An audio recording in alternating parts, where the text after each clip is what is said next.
involved to it because I was working for Edison Company, you know, it's a power company, and they got a doctor of psychology, and so they want to check him out after I said I wanted to, you know, take a leave and be dismissed to do this work for the Lord. They said, you can't. You got all this, you give yourself everything. You tried everything. Because I still want to work the Lord, because I believe I just got more confidence in God than you. So they carried me down with this psychology doctor. I still quit. And I'm here. But I can see the benefits. You know, I didn't have my home paid for, and I had cars. You know, I really got in debt because I worked for Edison. But I said, no. Even the publisher man said, you got a pretty good new car. Some Bible reading. I said, all the ministers said in the sermon, but God is the best.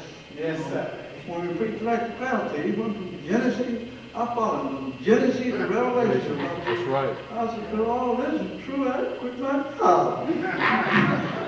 So I did quit my job and God proved it. But my wife said, when I told her, she got so nervous, she said, you married me. We live 5 blocks from the church. She said, I hope you can have enough gas in the car to get there. I said,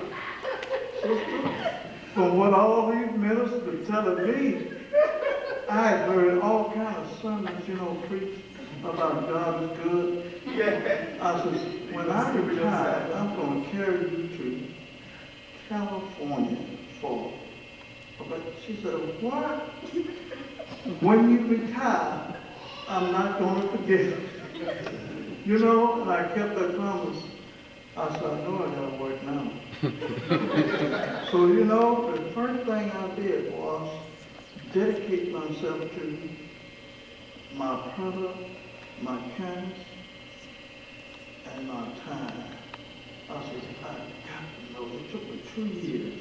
I said, I'm going to Andrews University. I'm going to try to learn what the Lord got to say about this in these books and in my canvas. I got to show him the book, pay for this house, pay for these cars, send my kids to school and everything, keep my telephone on. I learned that it took me 2 years to really get that canvas in my head. And went out there and I surprised myself. I started repeating what I had learned from the canvas and the books that I sell. The first week I did 500. I just kept on 500. I said, wonder how much can I do a week? Kept on going. I got up to 1,000. Then I went on to the best of my ability was 1,500. He wanted to do it then. I could pay all my bills, everything included, and just going on. When he finished going to school, he says, I want to do what you do. I said, you better go out there with big players, get your job. He got it, he kept it 2 or 3 months. Then he said, I still want to do what you do. I said, go on canvas. That's when he got into that trouble. I had to put him through what I had been through. Because I didn't want to see my son fail. I had to fail. And the Lord was good. He learned that canvas. And when he learned the first week, he went out there and $500. I had to say, son, you can leave that automobile factory and go into this work. Because if you work, you can make it. Yes, sir. Yes, sir. And when I heard he was working in Chicago and Milwaukee and all these places and all that, he had delivered $100,000 worth in 1 year. I said, not be a man to make a living. Yes, sir. So, you see, so when I worked there like that, and sure enough, it was realistic. You can retire. I retired, young couple.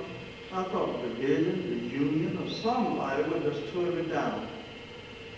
It was realistic all the way from the church to the conference, to the union, to the division, to the general conference. They still paying my paycheck. Yes, sir. And Edison still paying my retirement check. And the Social Security check. Yes, sir. Never. And my son is in the work. Now that's enough blessing to live the rest of my life happy. That's right.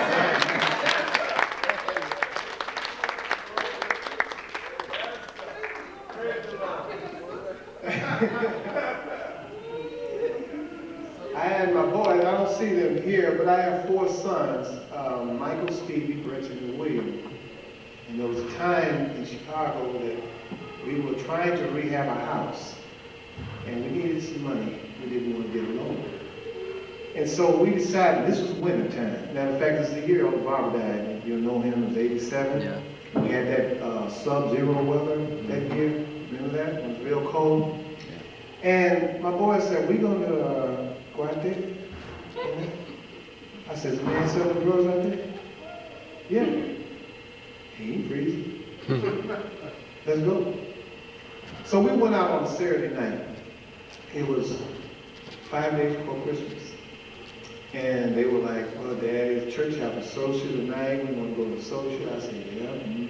Christmas morning, you want to see something under the tree? We don't even have a tree. We don't have under the tree. I said, but you know what? We're going to go out here tonight and we're going to witness a little bit. So we went out there and started camping. First hour we canvassed, we got 0. Second hour we canvassed, we got 0. 750 state, already. So this guy walked to us and he said he was Muslim. He said, what are y'all doing? And we told him what we were doing. And he tried to sell us perfume and all this other stuff that he was working with. He was out there too, in this cold weather. And my boys was looking at him like, he's out here with perfume in this cold weather. And another guy was out there with incense, socks, they had all of it.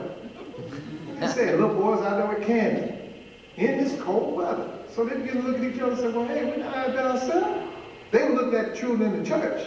They wasn't going out there. But then they seen these other people of the world out there. I understand. So, well, wait a minute. I said, they don't have a word, but they out here. That's right. They said, well, Daddy, we don't go home. They went out, and this is, I have never seen this happen. They went out in about an hour and a half because it was about, about 9:05. By 10:15, we stopped.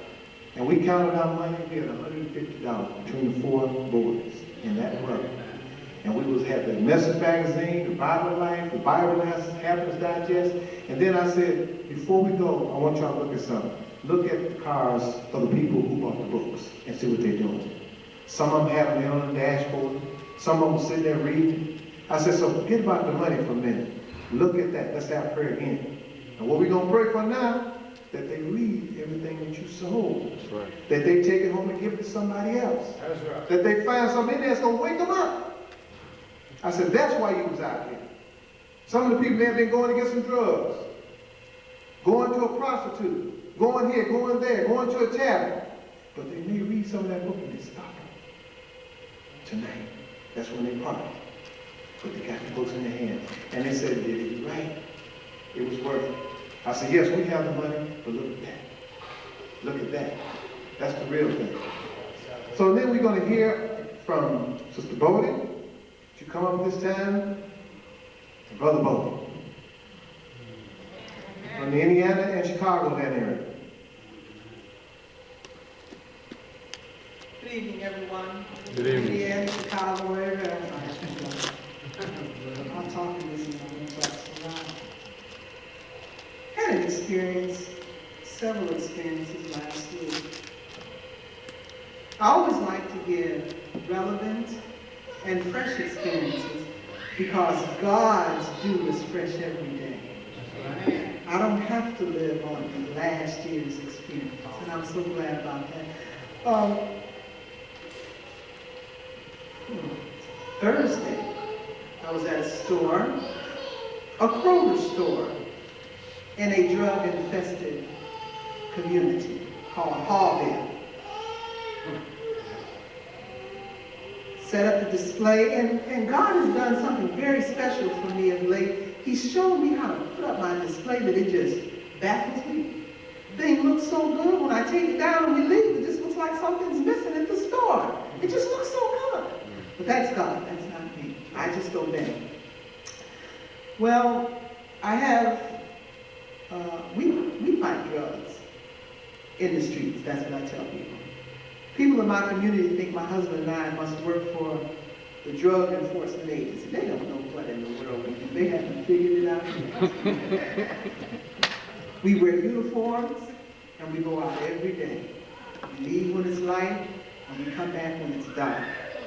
And there's a large Hispanic community in our apartment complex. They're scared of us because they really think we're DEA. They really do. But I was out and I had some new brochures on the table. Not only do I have our publications, but I also had information regarding health and relevancy for